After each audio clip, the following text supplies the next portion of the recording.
नमस्कार, वास्तु लिविंग में आप सभी दर्शकों का बहुत बहुत स्वागत। मैं हूं विकास नांगिया। दर्शकों, कार्यक्रम की शुरुआत में आइए स्वागत करते हैं हमारी वास्तु और फंग शुई कंसल्टेंट पल्लवी छेलावाड़ा जी का। पल्लवी जी, कार्यक्रम में आपका बहुत बहुत स्वागत। कैसे हैं आप? बहुत अच्छे। पल्लवी जी, आज बहुत ही दिलचस्प विषय पर बातचीत करने वाले हैं और खास इसलिए भी क्योंकि देखिए, वास्तु लिविंग टीवी एशिया पर एक समय से चलता आ रहा है और सबसे पहले तो उन दर्शकों को मैं शुक्रिया अदा करना चाहूंगा जो हमारे साथ इतने सालों से जुड़े हुए हैं, हर एपिसोड का फीडबैक देते हैं, बताते हैं कि किन किन और टॉपिक्स पर हम बातचीत करें और जो सकारात्मक फीडबैक उनसे मिलता है उससे मनोबल और बढ़ता है। और बड़ी बात यह कि इस दौरान कुछ नए दर्शक भी हमारे साथ जुड़े हैं जो इस वास्तु लिविंग के परिवार का हिस्सा बन गए हैं। कहीं ना कहीं उन्हें लगता है कि बहुत सी चीजें उन्हें सीखने को मिल रही हैं। अब जहां वो सीख रहे हैं उनके मन में कुछ कंफ्यूजन्स भी हैं, कुछ मिथ्स भी हैं, कुछ धारणाएं हैं जिनको मैं चाहता हूं कि वास्तु लिविंग के आज के एपिसोड में और आगामी कुछ एपिसोड में एक सीरीज के तहत उनको सॉर्ट आउट करें, उन कंफ्यूजन्स को क्लैरिफाई करें। इसीलिए दर्शकों, हम आज पल्लवी जी से बातचीत करेंगे वास्तु एंड मिथ्स एक सीरीज के तहत। और आज के इस एपिसोड में खास तवज्जो देंगे हम डायरेक्शंस पर। पल्लवी जी, आज के विषय के बारे में, वास्तु एंड मिथ्स के बारे में क्या कहेंगे?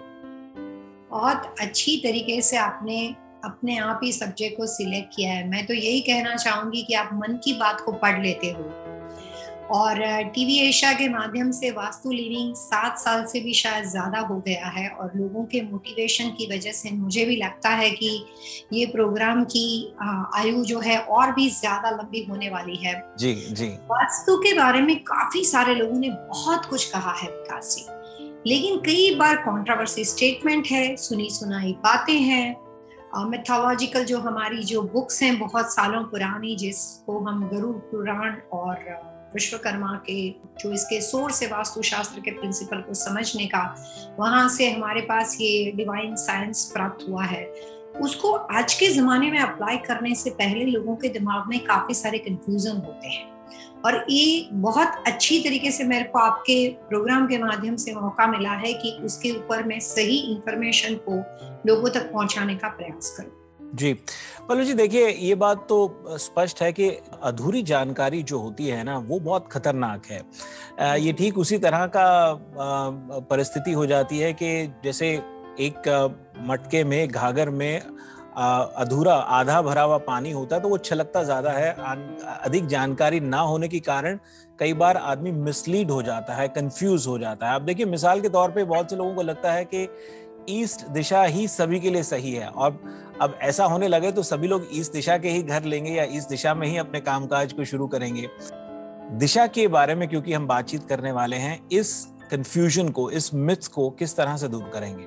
बहुत अच्छा सवाल है आपका कि दिशाओं के सिलेक्शन और नॉर्थ यानी कि उत्तर दिशा और पूर्व दिशा के बारे में मैं तो ये कहूंगी कि 90% से भी ज्यादा, 100% भी कह सकती हूँ, लोगों के दिमाग में ये बात बैठी हुई है कि उत्तर दिशा का यानी कि नॉर्थ का घर होना चाहिए या ईस्ट का होना चाहिए। जी।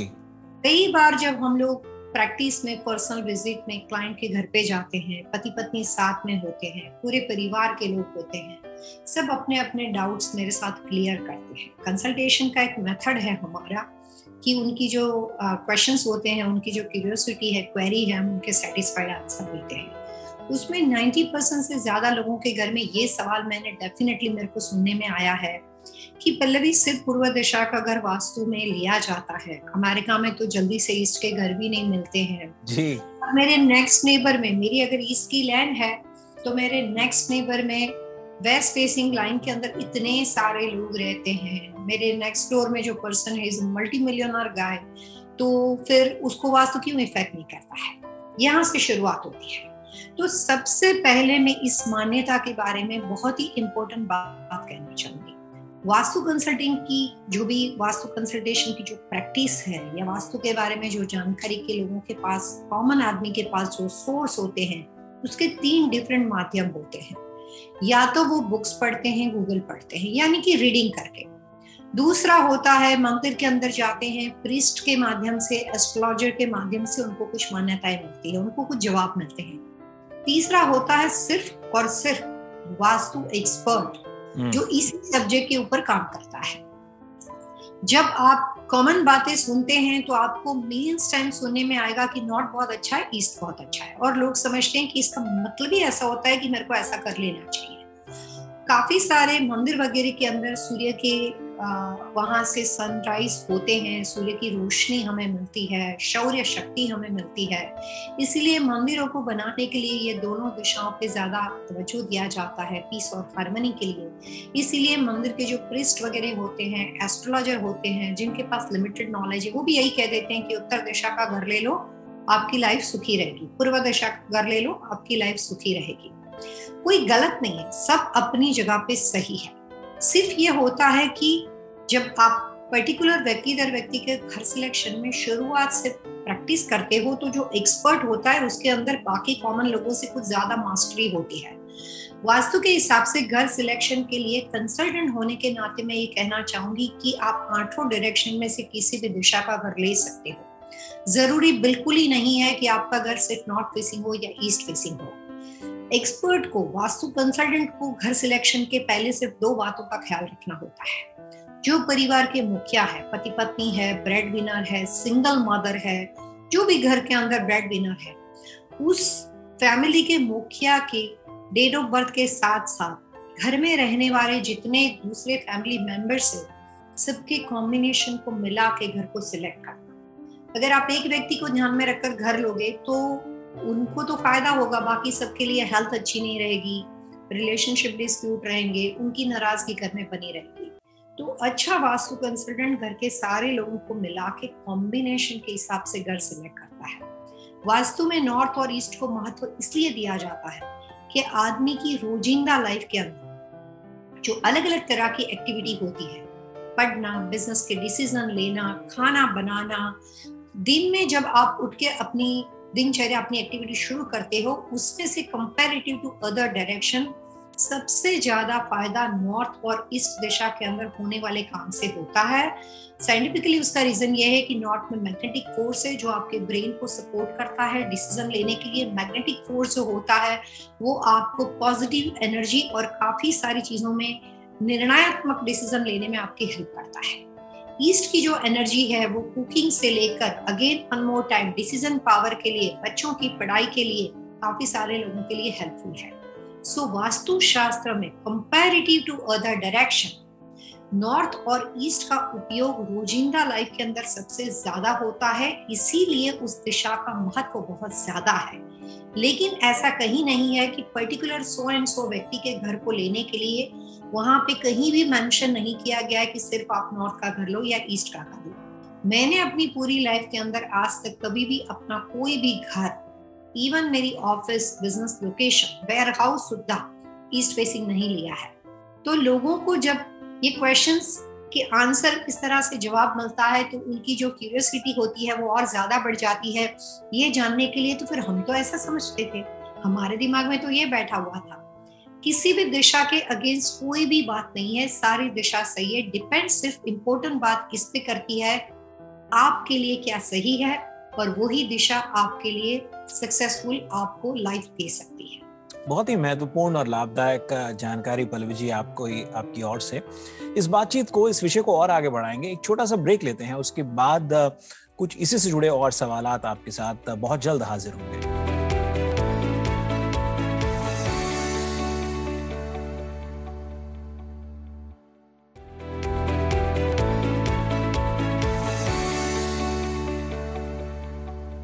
ब्रेक के बाद वास्तु लिविंग में आप सभी दर्शकों का एक बार फिर से स्वागत। मैं विकास नांगिया। पल्लवी जी से आज हम एक सीरीज के तहत, वास्तु एंड मिथ्स के तहत बातचीत कर रहे हैं, खास डायरेक्शन के बारे में। डायरेक्शन से जुड़े जो लोगों के मन में मिथ्स हैं, जो अलग अलग धारणाएं हैं, कंफ्यूजन्स हैं, उनको सॉर्ट आउट करने का, क्लैरिफाई करने का प्रयास कर रहे हैं। पल्लवी जी, कार्यक्रम में आपका एक बार फिर से बहुत बहुत स्वागत। हर साल डायरेक्शंस बदलती रहती हैं। जैसे इस साल आपने साउथ को लेकर के सचेत रहने की, पिछले कुछ एपिसोड्स में जब हमने बातचीत करी थी, तो कुछ इस तरह से लोगों को कंफ्यूजन है, कुछ मिथ्स हैं कि साल दर साल डायरेक्शन कैसे बदलती है। यदि एक व्यक्ति के लिए मान लीजिए कोई कार्डिनल या सब कार्डिनल दिशा सही है, तो ये साल दर साल कैसे बदलता है, उस चीज को कैसे क्लैरिफाई करेंगे? जैसे किसी भी सक्सेसफुल आदमी के बारे में हम कहते हैं कि सक्सेस जो होती है वो टीम वर्क से मिलती है।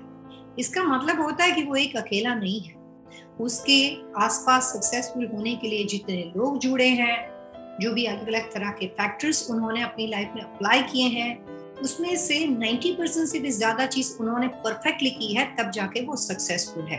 100% तो हम किसी को नहीं दे सकते, सो हम 95% के ऊपर जा सकते हैं। उसी तरीके से वास्तु शास्त्र को समझने के लिए सिर्फ पर्टिकुलर एक दिशा का दरवाजा या एक दिशा का घर हो जाना काफी नहीं होता है। जैसे हम एक घर खरीदते हैं, उसके बाद कुछ सालों के बाद उसको मेंटेन करना पड़ता है, 10-12 साल के बाद कल्प दोबारा करना पड़ता है, उसके फ्लोरिंग वगैरह या कोई भी तरह के कंस्ट्रक्शन में चेंजेस है तो वापस हमें उसे ठीक करना पड़ता है। ठीक उसी तरीके से वास्तु शास्त्र के हिसाब से बेस होता है घर सिलेक्शन का, उस परिवार और उस फैमिली के अंदर रहने वाला कॉम्बिनेशन, साथ में रहने वाले सारे परिवारजन। बने बनाए घर में हर साल को वास्तु अप्लाई करने के लिए आपको बिल्डिंग बदलने की आवश्यकता नहीं है। ये मैं क्लेरिफाई कर दूं, ये भी एक गैर मान्यता बोल दो या मिथ्स के साथ जुड़ा हुआ है। बिल्कुल। हम जब कंसल्टेशन करते हैं तो कहते हैं कि हम आपकी प्रॉपर्टी को मेंटेन करेंगे। मेंटेन करने का मतलब होता है कि आज आप 2022 में मुझसे बात कर रहे हैं, हमने 2022 के हिसाब से आपको काफी फायदा पहुंचाने के लिए जितनी भी वास्तु की टिप्स आपके लिए सूटेबल थी वो आपको दे दी, लेकिन हो सकता है कि यही टिप्स आपके लिए 2023 में यानी कि 2023 के अंदर नेगेटिविटी क्रिएट कर दे।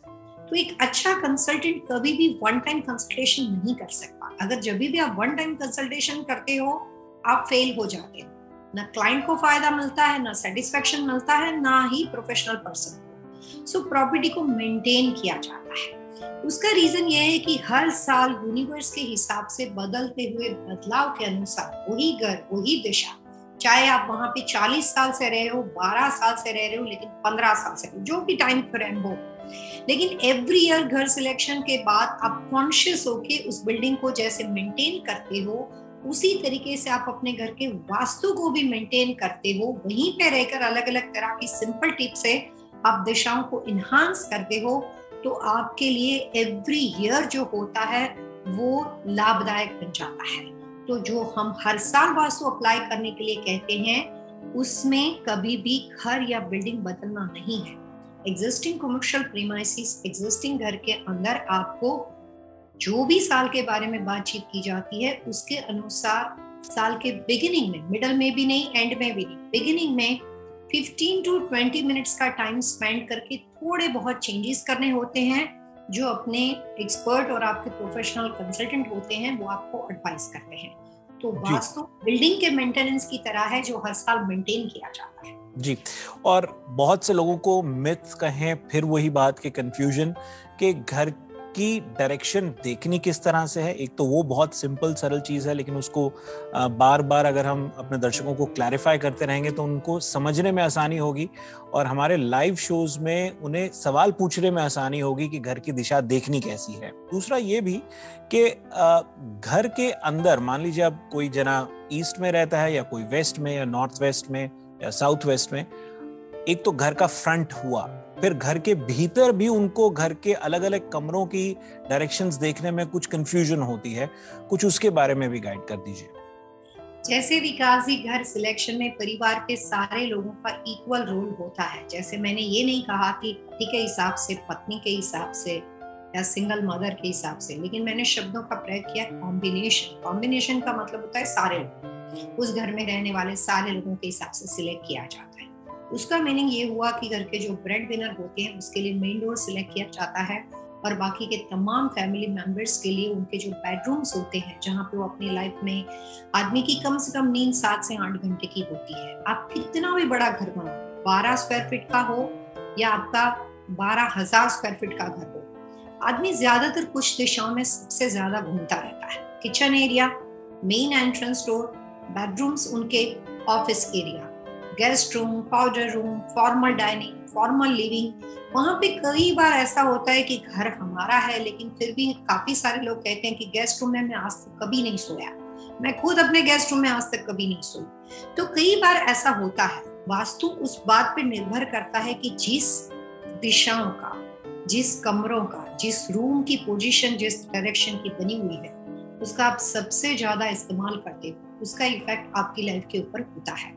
इसका मतलब ये हुआ कि जो बच्चों के लिए जो हमने अलग अलग कमरे सिलेक्शन करने हैं, अगर हमें शुरू से मौका मिलता है तो हम ये देखते हैं कि पति पत्नी और बच्चों के हिसाब से, कॉम्बिनेशन के हिसाब से ये दशा का दरवाजा सही है कि नहीं। दूसरा सीधा सवाल ये आ जाता है कि बच्चों की डेट ऑफ बर्थ के अनुसार, क्योंकि बच्चे फ्यूचर है, वो आपके लिए सबसे ज्यादा इंपॉर्टेंट व्यक्ति है, क्योंकि उनकी लाइफ की शुरुआत होगी। जो बेडरूम्स वगैरह हमें चाहिए, ये पति पत्नी और बच्चों के हिसाब से, मास्टर बेडरूम पति पत्नी के हिसाब से, बेटी और बेटे के हिसाब से रूम के सिलेक्शन है कि नहीं, वो परिवार के हिसाब से, इंडिविजुअल परिवार की फैमिली मेंबर्स के हिसाब से वो सारी चीज बैठती है। तब हम जाके देखते हैं कि भाई अब घर का नंबर क्या है, स्लॉट का शेप क्या है। तो पहला क्राइटेरिया परिवार है, उनके हिसाब से सब मिल गया। फिर वास्तु शास्त्र के जो बेसिक प्रिंसिपल है, कॉमन रूल्स एंड रेगुलेशन है, जो हर एक को समांतर स्तर पे फॉलो करने पड़ते हैं, उसको ऐड किया जाता है। ये दोनों चीज जब आसानी से मिल जाती है, तब जाके आपको उस घर के लिए हाँ कहा जाता है। कई बार सुनने में किसी को ये आर्ग्यूमेंट ये हो सकता है कि भैया इतना सब कुछ कैसे मिलेगा, लेकिन मैं ये कह सकती हूँ कि आप जर्नी नर्सरी से शुरू करके डॉक्टर बनने के काफी सारे अलग अलग तरह के ग्रेड से ग्रेजुएट होते होते जाते हो, और सब कुछ आसानी से पॉसिबल है। वैसे वास्तु कंस्ट्रक्शन साइंस का सब्जेक्ट है, और जो कंसल्टेंट होते हैं उनके लिए एवरी डे 2 दिन में घर सिलेक्ट करना, प्रोडक्शन बिल्डर का घर, कस्टम होम, रीमॉडलिंग, बने बनाए घर बहुत आसान होता है, और वही एक्सपर्ट की स्पेशलिटी होती है। जी दर्शकों, वास्तु लिविंग में वक्त तो चला है एक और छोटे से ब्रेक का। ब्रेक के उस पार हम पहले पल्लवी से जानेंगे टिप ऑफ द वीक, और फिर आज के विषय पर बातचीत को जारी रखेंगे। पल्लवी जी बहुत जल्द हाजिर होंगे।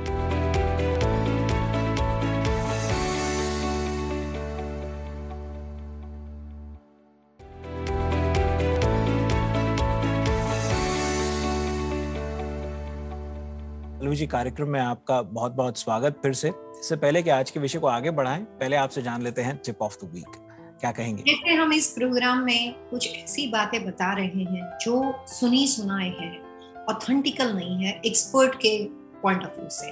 तो मैं ये कहना चाहूंगी कि जैसे हम प्रॉपर्टी को सिलेक्ट करते हैं, अमेरिका के हिसाब से, काफी सारे लोगों के हिसाब से ये बात बैठी हुई है कि घर के सिलेक्शन में किसको इम्पोर्टेंट माना जाए। कंपास के थ्रू देखी हुई दिशा को, जो मैग्नेटिक कंपास होता है उसमें ट्रू नॉर्थ दिखाया जाता है और मैग्नेटिक नॉर्थ होता है। ये बात शायद बहुत हम लोगों को पता है। तो आज की वास्तु के टिप्स में मैं यही कहना चाहूंगी कि घर सिलेक्शन और बिजनेस सिलेक्शन के लिए हमेशा उस प्रॉपर्टी के ट्रू नॉर्थ के ऊपर जो भी डायरेक्शन बनती हो, ट्रू नॉर्थ के हिसाब से घर का सिलेक्शन करना चाहिए। तब जाके आप किसी भी मंथ में, किसी भी साल में घर खरीदते हो तो आप वहां पे फेल नहीं हो सकते। बहुत बार ऐसा होता है कि आप मैग्नेटिक नॉर्थ से घर खरीदते हो कंपास के साथ या कंपास के बिना, तो उस कंडीशन के अंदर जून से पहले खरीदे हुए घर और जून के बाद खरीदे हुए घर के अंदर आपका जजमेंट गलत हो सकता है। जी पल्लवी जी, डायरेक्शंस की बात हो रही है तो यहाँ ये भी जान लूं कि बहुत से लोगों को क्लैरिटी नहीं है कि सिंगल फैमिली घर की डायरेक्शन, जैसा कि मैंने पहले भी पूछा था ब्रेक से पहले, कि उसकी डायरेक्शन किस तरह से देखे। दूसरा, अब जो लोग मान लीजिए कॉन्डोमिनियम्स में रहते हैं, वो सिंगल फैमिली नहीं है, एक ही लॉट पर नहीं है, या कोई टाउन हाउसेस में रहते हैं, अपार्टमेंट्स में रहते हैं, वो अपने घरों की डायरेक्शन को किस तरह से समझें? बहुत अच्छा सवाल पूछा आपने। वास्तु शास्त्र का पूरा जो धर्मोद्धार है उसके अंदर जो बेस है वो दिशा से होता है। तो इसका मतलब तो ये हुआ कि दिशा सही होनी चाहिए।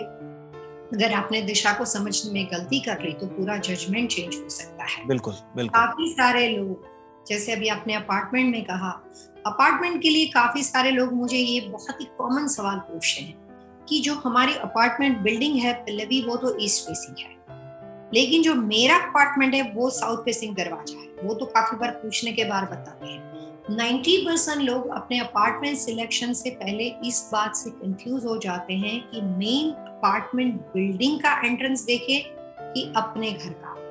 वास्तु कंसल्टेंट होने के नाते मैं ये बता दूं कि अपार्टमेंट बिल्डिंग के अंदर रहने वाले लोगों को सिर्फ अपने अपार्टमेंट बिल्डिंग के सिलेक्शन और अपने अपार्टमेंट बिल्डिंग के नंबर्स पे फोकस पहले करना है, उसके बाद अगर आप काफी सारा सही सिलेक्शन में जा रहे हो तो ये आपका one of the second criteria हो सकता है कि आपने अपार्टमेंट बिल्डिंग की दिशा का दरवाजा सही चुनने का मौका मिले। अगर मान लेते हैं कि अपार्टमेंट बिल्डिंग का मेन डोर जहां से आप बिल्डिंग में एंटर करते हो साउथ हो सकता है, साउथ ईस्ट हो सकता है, साउथ वेस्ट हो सकता है, कोई बात नहीं, आपको प्रायोरिटी देनी है अपने घर के मेन डोर जहां से आप अपने अपार्टमेंट में एंटर करते हैं। जी, और वो एक अक्सर कंफ्यूजन रहते हैं कि घर की डायरेक्शन वो घर के बाहर से घर की तरफ देखते हुए करें या कमर्शियल प्रॉपर्टी के, या अंदर खड़े होकर के, उसके भीतर खड़े होकर के बाहर की तरफ देखें। थोड़ा उसको भी क्लैरिफाई कर दीजिए। तो कंसल्टेंट होने के नाते मैं इतना कहना चाहूंगी कि जब कभी आप घर खरीदते हो, मेजॉरिटी लोग जो होते हैं वो घर के दरवाजे के बाहर खड़े रहकर कंपास से देखते हैं, यानी कि जो बिल्डिंग का फेस होता है, बिल्डिंग का एलिवेशन होता है, उनका और देखने वाले का फेस एक होता है। कुछ लोग कार में बैठकर घर को देखते हैं। वास्तु कंसल्टेंट होने के नाते मैं इतना कहना चाहूंगी कि गाड़ी में बैठकर कार के मैग्नेटिक कंपास से आप कभी भी जिंदगी में घर का सिलेक्शन, बिजनेस की प्रॉपर्टी का सिलेक्शन नहीं कर सकते हो और आपके सारे जजमेंट गलत हो जाए। ये मैंने देखा है, काफी सारे लोगों ने ऐसा किया है। बिल्डिंग को खरीदने के लिए, बिल्डिंग को लीज बिल्डिंग को खरीदने के लिए, रेसिडेंशियल और कमर्शियल प्रॉपर्टी का वास्तु देखने के लिए जिस तरह से बिल्डिंग का फेस है उस तरह से आपको अपनी पोजीशन करनी पड़ेगी, यानी कि बिल्डिंग के फ्रंट एलिवेशन की ओर आपको अपनी बैक रखनी है। जैसे बिल्डिंग देख रही है वैसे आपको अपना फेस करना है और उसके बाद सामने कंपास आपसे क्या कह रहा है वो समझना है, और साथ में उसी के साथ साथ बिल्डिंग के स्क्वायर फीटेज के हिसाब से कंपास को कैलकुलेट करना है। मैं कुछ दिनों पहले टेम्पा गई हुई थी। मेरे क्लाइंट ने बोला पल्लवी मैंने ईस्ट फेसिंग घर लिया। मैंने कहा बहुत अच्छा है, फिर भी बहुत सारे प्रॉब्लम्स हो रहे थे। उन्होंने कंसल्टिंग के लिए मुझे बताया, मैं वहां पे गई, उनके पास खड़ी रही और मैंने कहा कि मैडम आपने गलती से ईस्ट की रट लगाते हुए साउथ ईस्ट का घर ले लिया है। उन्होंने कहा हो ही नहीं सकता।